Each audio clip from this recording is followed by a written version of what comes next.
and crash into their own old car once before, but I won't tell who that was because I just know I wouldn't be appreciated.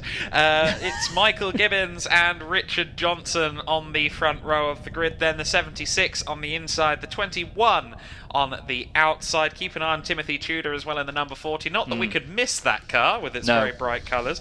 Did I see Peter Williams withdrawing from the circuit there as well? I think I saw the 88 car coming off, so a couple of cars dropping on the formation lap. You see there the 71 of Paul Traherne, meant to be on the third row of the grid, just sneaking into the pit lane there in the back of shot as well. So we're a couple down, however it's still a very strong grid of the Sports 2000 Duratec's, as we've alluded to. Great to see that the class is now at a point where the strength is such. We have two completely separate grids. It's going to be Gibbons and Johnson off the line in just a few seconds. We expect the green flag and the red light. Here is the red light. Let's see who gets the best run. It looks like it's a good start for the pole sitter Gibbons. Johnson not as such. Timothy Tudor trying to get to the inside. Does get to the inside. Tudor will have second place. And a big dive. Yeah, that was Josh Law, sorry there, Adam, just chucking it down the inside. Now, interesting to note as well, when you look at the front of the two cars that we mentioned there, Tim Tudor and Josh Law, starting on the second row of the grid, they are the brand new MCR S2n. They've got a different front end on them, and they've been really, really feisty. Oh no, that's David Gorst, who hasn't got away. He's on the start-finish straight still, but side by side their safety car is out for that. Dominic Lesniewski got his typical lightning bolt start. All last season I was bigging up how quick Dominic was. Every time I mentioned it, he got a terrible start, but every time I didn't talk about him, it was a belter. We look there at Josh Law, and you can see they've got a much more aggressive front aero package on this new MCR S2n. It's a fantastic looking bit of kit anyway, but Gibbons got a tidy start, stayed ahead of Tim Tudor, who also then stayed ahead of the number 21 of Rick Johnson. He was incredibly quick in qualifying as well. He was really happy with his efforts, but yeah, safety car straight off the bat. Not the best start to the season, admittedly, but at the end of the day, safety is the main priority, as we both very well know, Adam. I'm sure we've spent many a time staring at cars behind a safety car. Oh, absolutely, yes. It's a necessary evil, certainly. Yeah. We're talking about Andy Chittenden. I mean, Andy... I think I probably commentated on him about 7 times last year. In different series, I imagine. And at no point was it Sports 2000s. He shows up everywhere in that car, doesn't he? Yeah, he does get a lot of running in that car, does Andy. He was spending a lot of time last year, especially getting used to the MCR S2. He used to race in the Pintos, which we'll be seeing tomorrow. They had a fantastic qualifying session earlier. But yeah, Andy went straight from one of the Pintos into this MCR S2. It was a brand new car when he bought it as well, and he's just been making sure he gets as much running as possible out of that thing. And that's important with cars like this because, you know, they're so light, there's so much downforce. They're unlike any other road car that you could ever get used to. They are a real different kettle of fish to a lot of other race cars you see. Very bright and colourful grid as well, but still it's fantastic to watch these things go around. They're almost as quick as GT3 cars around Snetterton, and considering that they're only 2-litre engines, 200-ish horsepower, it's fantastic. Really shows you how good the downforce is, I guess. Well, absolutely. I mean, Snetterton is not a circuit that on paper would be, you know, to their strength. Yes, of course, you've got that middle sector, that new addition. I say new addition, it's been like that for 11 years. Feels new. Yes, still feels very new. It's more twisty and technical than it used to be, yes, but, you know, there's so many long straights there, and the fact that they are so close to GT3s, even at Snetterton, says a lot for the potential of these Sports 2000 cars. You even see it among other prototypes, and again, Andy Chittenden being the guinea pig here, showing up against, you know, all sorts of things, be they radicals, be they CN prototypes, LMP3 cars. He was up against them all at various points last year in various prototype championships, and often really did hold his own in the little MCR. Yeah, definitely. It's a very potent car. As we can see now, the safety car lights have gone off. Oh, that was a bit of a wobble on the way into the chicane there for the BMW. I believe it's a 235. Anyway, Gibbons doesn't have such a wobble. He knows exactly what he's doing. Michael Gibbons, multiple champion in the Sports 2000 Championships. Last season finished 4th, though. He had a number of DNFs, one of which came at the start of the season here at Donington in a big accident with lap traffic, but he's made a good start. Josh Law looking straight down the inside of Rick Johnson there, the 91, just chucks his nose down there. there. Doesn't want to scuff the new front end of that car, at least, against the very pretty carbon fibre machine of Rick Johnson. He just tucks in behind him now. And behind them, I believe that's the number 1 machine of Tom Stoughton in 5th place. He started 7th on the grid. Reigning champion is Tom. Had an incredible season last season. Out of, I think, 12 races, he got 11 podiums and 7 wins. He was absolutely on fire. His worst result was 4th at Brands Hatch last year for Tom Stoughton. It was an absolutely mental season, to be honest with you. Josh Law was 2nd in the championship, and now the two of them going head-to-head once again. You can see the Locks for Vans livery on that car as well. 2 cars in Sports 2000 are branded like that this year. Tom Stoughton's car and the number 27 in the Pintos that we'll see later on of John Harmer and Mark Noaro. But look at Michael Gibbons go now. He's really stretching his legs here, and that's exactly what he wants to do, because in qualifying he had contact with another driver and had a puncture halfway through, still managed to get pole though. Yes, I think we've had a few qualifying sessions today that have been the highest of highs and lowest and lows in various different categories. Fast lap and then an immediate downfall thereafter, but thankfully it hasn't affected any of them in the race as of yet.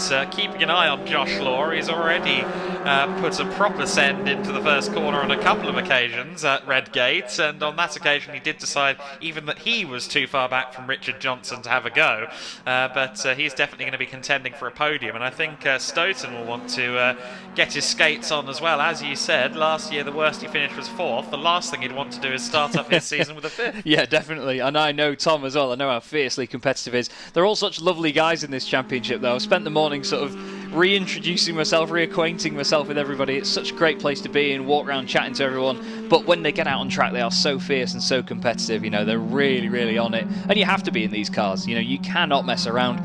Even with the guys that are getting used to the new MCRs as well. I was talking to Roger Donnan, series secretary, this morning, and he said it's the first time he's driven an MCR that oversteers. He says usually you get a little bit of understeer, but you can dial it out. This time he's having to dial out oversteer, which means that it's a very lively bit of kit. You can see the difference between the two though now as the 21 and the 91, Rick Johnson and Josh Law, come towards us.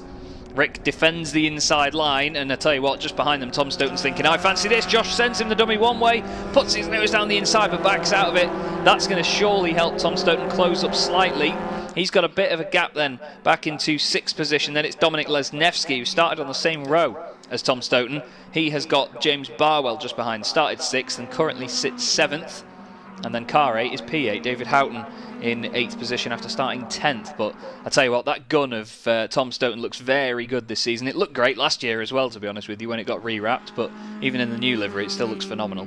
Yes, well, that was one of the first things that myself and Alan Hyde alluded to in qualifying earlier on. We said, that does look very good. Oh, the beautiful bronzy colour. Yeah, it's really good. It's an exceptional looking car, and it was driven exceptionally well last year. Stoughton there looked to me like he was a bit slow out of Coppice, but no issues as such, still holding racing pace down the back straight towards the Robert chicane for the 5th time of asking, and let's see again whether Law can get close enough. He's a bit further back this time. I don't think he's going to have a dummy to sell on this occasion. Also, it looks to me as if both of them are slightly closing in on Timothy Tudor. Yeah, I was just about to say, it looks like Tim's not as far ahead as he was maybe a lap or so ago. And that is one of 2 cars out there that is actually run by University of Wales Trinity St David as well. And it's going really, really well. They had a bit of a tough time last season, did Tim Tudor and John Eiley. But they have had a fantastic start here in this new MCR, certainly going well. But look, Rick Johnson gets a great run out of the old hairpin up the hill towards McLean's. Is he going to look to the inside? No, Tim just covers it off before they get to the braking zone, but he's going to run wide, a little bit of a wiggle mid-corner. But Rick Johnson in that all-carbon fibre MCR with the completely black helmet as well looks really evil, chasing down Tim Tudor, and this is now developing into a 3-way fight. Josh Law has the front row seat for this one. Yeah, Johnson, the Duratec Darth Vader, looking to the outside as they approach the Robert chicane. Not close enough for a move. Good defending from Tim Tudor as they run through the chicane. And I think Law may have a good opportunity here for another attempt to move. Tudor's probably going to stay defensive here if he possibly can. And it's not an enviable position for Richard Johnson. Do I defend? Do I attack? What do I do? And amazingly, Joshua Law for once doesn't dive it up the inside. Wasn't quite close enough after. Whoa, Tim Tudor there.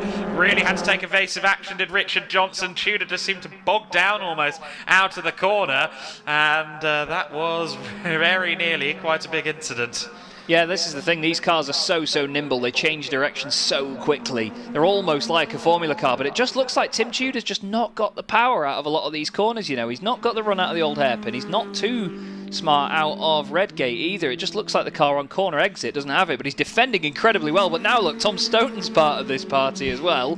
He's right in there with them. Suddenly Josh Law feels the need to defend, and the unenviable position that Rick Johnson was in from having to decide whether to go forwards or try and defend from behind, now that lies on Josh Law as well. All of this happens while Michael Gibbons disappears off to the head of the order. 5.2 seconds clear. I'll just acknowledge him briefly. There he is on camera.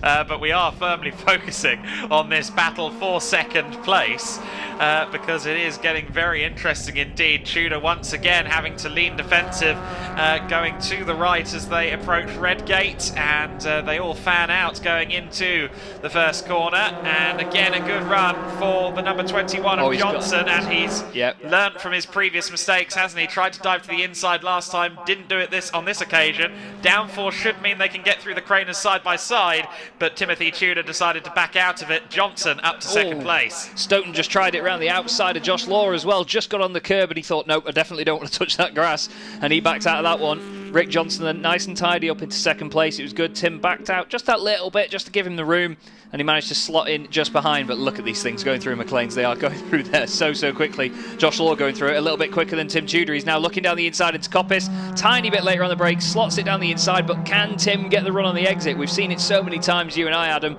of how many times you can switch back very quickly on the exit of Coppice. You can go in deep and run wide. Tom Stoughton suddenly becomes part of it. Tim Tudor's back side by side with him, and he's actually going to get it done on the brakes, is he? Well, we see Michael Gibbons crossing the line again. Oh, nearly contact. Tim just runs a little bit wide. Josh was a bit squirrely on the exit there. I'd wonder if he maybe made a tiny bit of contact and punctured the tyre, but as he leant on that right rear, it didn't look comfortable, that MCR. Now Tom Stoughton's in it. Lesniewski's under attack by James Barwell. 2 by 2. Noah's Ark into Redgate. Tom Stoughton's going to try and get the run off the exit. The corner, he nearly rubs panels with Tim. Just slots in front, and Barwell just slots in front of Lesniewski. Beautiful stuff. Very interesting that Tim Tudor just doesn't seem to have the bite coming out of Redgate. On every lap, it's like it bogs down coming out of Redgate in particular.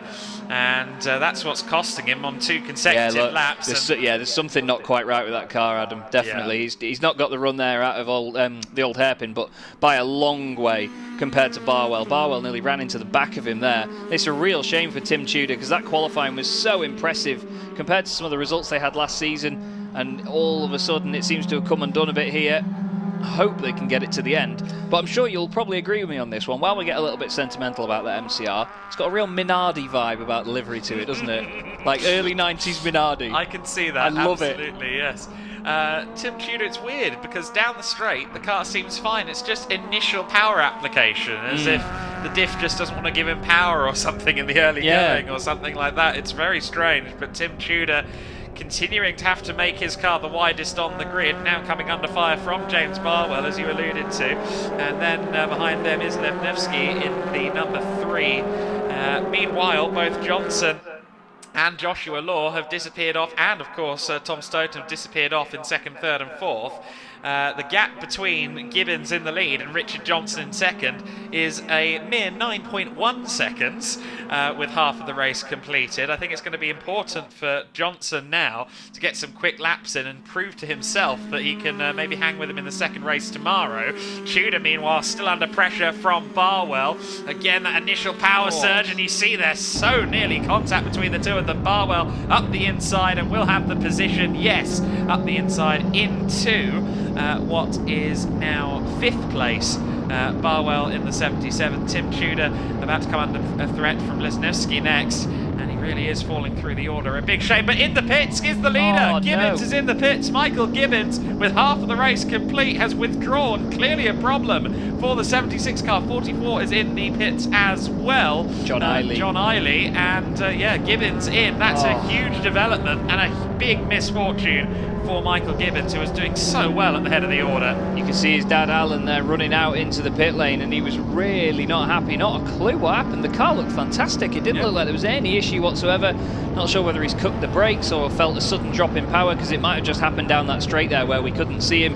But that is absolutely devastating for Michael Gibbins. As I said, start of last season he had a big DNF in the first race, and it was that bad he couldn't race in the second one either, so he lost big championship points there, and already the campaign has got off to a poor start. We had a quick look there at Grant Gibson and John Owen together. John started at the very back of the grid, but has made his way gradually up the order to now be fighting with Grant Gibson, both of them in the Duratec B class. At the moment, it is the number 6 machine of Peter Brower that is leading that class. He's 12th overall behind Andy Chittenden, and Colin Peach has apparently come into the pits as well now. Colin having an issue, unfortunately. So starting to drop like flies a little bit here with just over 10 minutes to go. But this is John Owen now and Grant Gibson on our screens. But you can see Gibbins dropping down the order on the left-hand side on the timing tower. That is so devastating, man. Stoughton, meanwhile, we talked about his minimum finish of 4th place last year, 4th or better, nothing else will cut it. Sure enough, he's up into 3rd place now, up into the podium, the defending champ Tom Stoughton, and I think part of his championship run, as well as being mighty quick and oh so dominant at times last year, was also down to just, you know, outlasting, surviving, wasn't it? Yeah. Well, that's the thing, you know, these guys, all of them pretty much prepare these race cars themselves. You know, a lot of them are maybe just a 2-man team. And it's great because you do see the inner workings of these cars so much. As soon as you take the shell away, they are so exposed and so easily accessible, the inner workings of these cars. It's fantastic to see them being worked on. If you do get the chance to go into a paddock at Sports 2000, do go and have a look, because they are literally just... There's so much room around the engine, you can access any of it from anywhere around the car.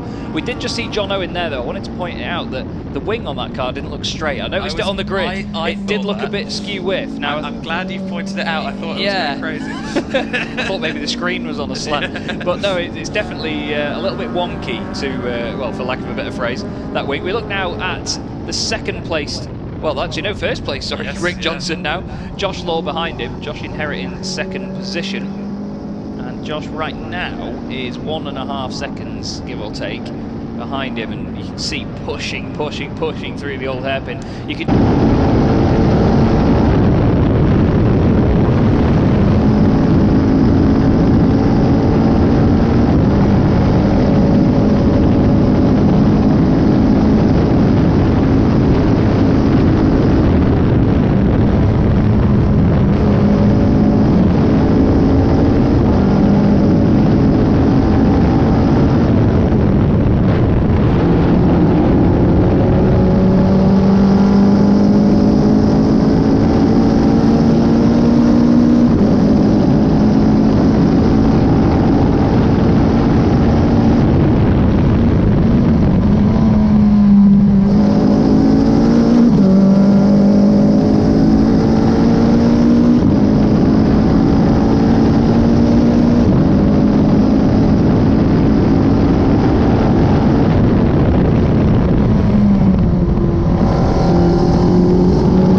Cross for Michael Gibbins that the problem isn't too major, but great to hear from him with Alan Hyde there as we see the car number 9 in, Andrew Butler into the gravel trap there in a very precarious position indeed. 7 minutes and 50 odd seconds to go. Butler there waving at them as if to say, no, I don't want to go back out on track. I think they were going to try and push him. I wonder if maybe that was a lock-up because of an engine issue or something like that he didn't want to be put back onto the circuit there. Yeah, I mean, at the end of the last lap, actually, they've come across the line since then, haven't they? So I think he was pretty close with the old car, well, the old owner of that car, I should say, Roger Donnan, but we'll have to wait and see if we get anything from that. But the car had definitely done quite a lot of rotation to get to that point, hadn't it? It must have at least done 360 degrees nearly.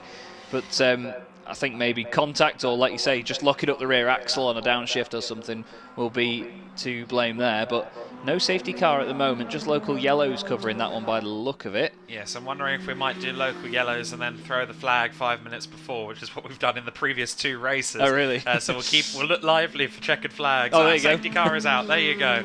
So they've decided that the safety car should go out, and in theory, 6 minutes and 50 seconds to go, there is a tractor ready for snatch not too far away from that area of the circuit. I do think we could maybe get 1 or 2 laps out of this, which could make things incredibly interesting. Oh yeah, there'll be a fantastic sprint to the end. We get a good look at some of the other cars a little bit further down the order here. I think I saw as well, I think Stoughton has ended up behind James Barwell. I think I just caught that on screen before we cut away. Hopefully we'll see the leaders again in the not too distant future. But yes, I think James Barwell might have got past Tom Stoughton off camera somewhere there. Yeah, Barwell was actually going really well at the order as well. He did start 6th with a number of others behind, and there you go, yeah, confirmed on the left-hand side of our screen as well, and on TSL timing. Barwell moves up to 3rd place. Great stuff, because that was the ex-Michael Gibbons car as well, before he bought the one he's in now last year, if that makes sense. Yeah, he started racing the one he's in now last year. And then his old car went to the Barwells. There's James Barwell and Tony Barwell that share that car. And it's a good-looking bit of kit. It goes well, that's for sure. There we see one of our wonderful marshals, who we must thank again for being out there this weekend. Without them, we cannot go racing. And it's great to see them all enjoying it as well in the nice sunshine. It may not be the warmest of days, as I've said, but still, it's good to be here and back out at a circuit again. It's my first gig of the year, this. I can't believe we're already in April, and it's been that long.